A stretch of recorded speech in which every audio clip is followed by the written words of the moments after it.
Every night, when we close our eyes, the mind begins to speak. Not in words, but in symbols, strange stories, impossible places, faces that fade as soon as we wake. We call them dreams. Freud called them something else. He said, dreams are the royal road to the unconscious. To him, each dream was a message, written by the deepest part of ourselves, delivered while we sleep.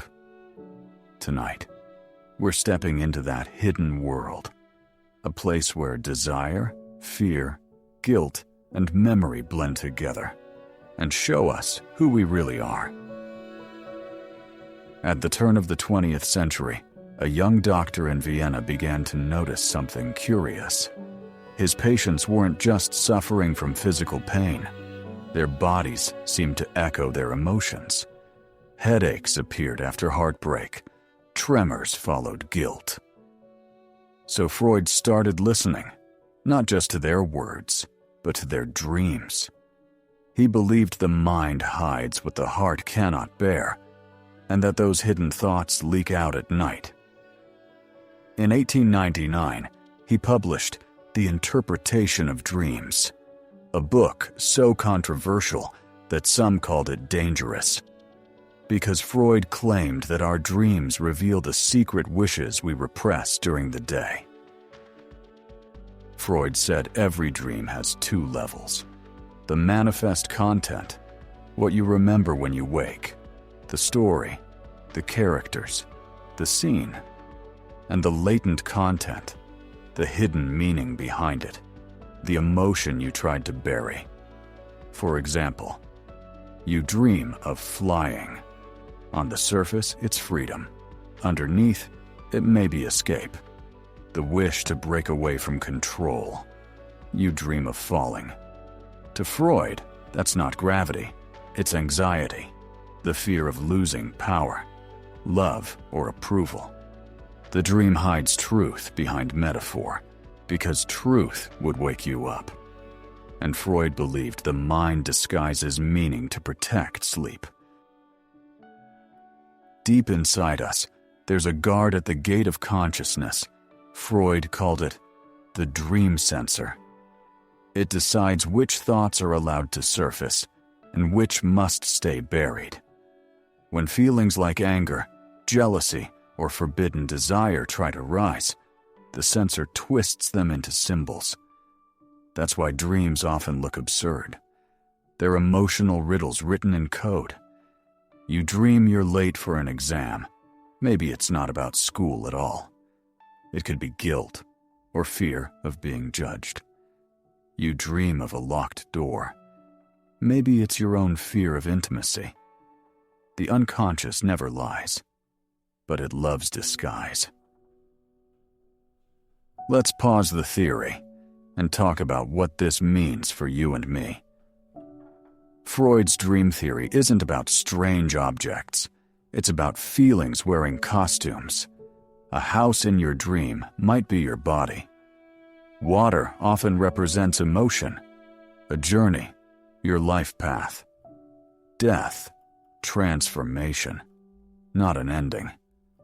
When you understand the symbol, you understand the self. And sometimes the meaning is shockingly personal. A woman once told Freud she kept dreaming her teeth were falling out. He asked her what she'd lost recently. Not an object, but a sense of control. She burst into tears. Her marriage was collapsing. The dream had spoken first. Modern neuroscience says dreaming helps the brain organize memories. But Freud would add, it also organizes emotion. When the conscious mind rests, the unconscious begins to tidy the chaos we ignore.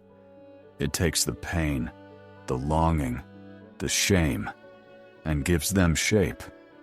It turns chaos into story, so we can survive another day. Dreams are therapy we don't pay for. They remind us what still hurts, what still matters, what we haven't healed yet. Maybe that's why some dreams haunt us for years. because the message hasn't been received. So what does all this really mean, outside of theory? It means your mind is always talking, even when you don't listen. The dream about losing someone might not be about that person. It might be your fear of loss itself. The dream of being chased might be you, running from a truth you already know.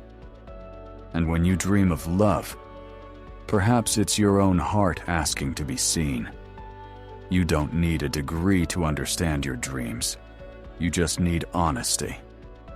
Ask yourself in the morning, what was I feeling? Not what happened. What did it make me feel? Because feeling is the key to translation.